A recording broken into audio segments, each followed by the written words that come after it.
Hi, I'm Bill Tenney Britton, and I am back at Chicago O'Hare Airport, where I'm on my way home from a trip to Minneapolis, where I worked with a Lutheran congregation, helping them deal with some serious leadership issues. I'm on my way home, and I'm really glad to be on my way home. This week in our class, we're going to talk about how to leverage leadership. At this point, you should have a pretty good idea of both your personal strengths and your possible dark side proclivities. Some of you are big picture people. You see the huge story of what could be. Some of you are strategists. If you have a big story, you know how to get there. You can make plans to get there. And some of you are detail people. You can, the logistics that get taken care of. You know all the little foibles we got to deal with.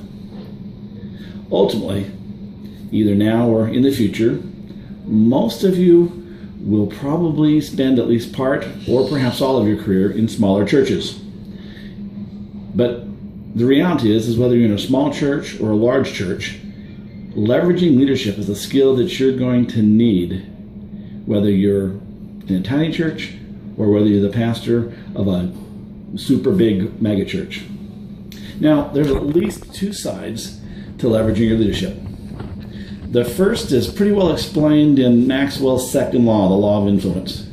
In that chapter, he briefly mentions a guy named Claude who was on the board of his very first church, and how he realized that Claude really was the influencer in that congregation. That if he was going to, if John Maxwell was going to have any shot at moving that congregation, he was going to have to influence the influencer. Small churches are notoriously difficult to grow.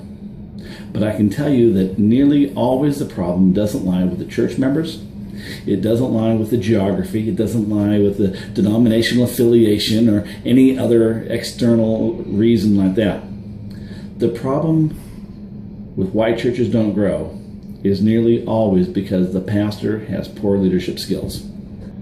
We'll touch on the power of vision later on in another lesson.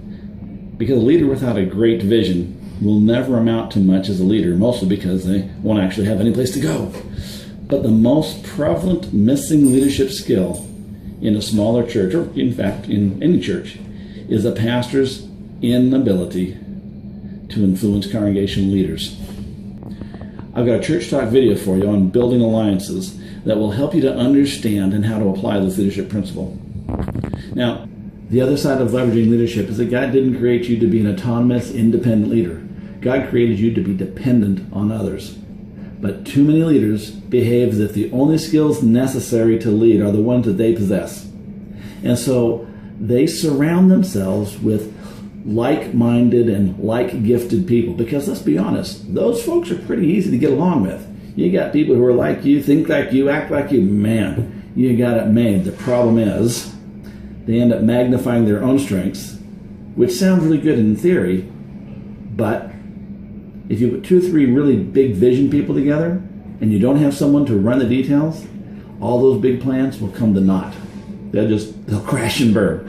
Same as with the strategists. If you have 2 or 3 strategists together and you don't have someone to run tactics or logistics, it's going nowhere. And if you're a detail person and you bring 2 or 3 detailed people together, you'll find yourself quickly drowning in minutia and having difficulty getting out of that to achieve a big picture. That's why it's so important for you to be familiar with the other leadership strengths. So if you haven't read through them yet, and I mean read through them, go through them, have a look, what are they like? Spend some significant time reviewing them. It's important because we're going to have to deal with that in just a minute. So here are some video questions for you. First, after you've watched the Building Alliances video, reflect on the following scenario. Okay? You're a church leader, and you've become convinced that your current worship service is targeted to only reach well-church experienced people. Your worship service is, for those who have been in church for all or part of their lives.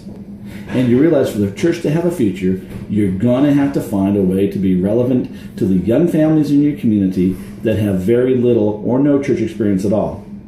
So how will you convince your church leadership to reschedule their current 11 o'clock traditional worship service to 9:30 so that you can launch a new worship service designed to reach the young families and schedule it at the High Holy Hour. The second big question I want you to answer is to find 3 key strengths that complement your strengths. Share them with the class. Then respond to the questions, how will those strengths help you to be a better leader? And how will you find those leaders to come alongside you?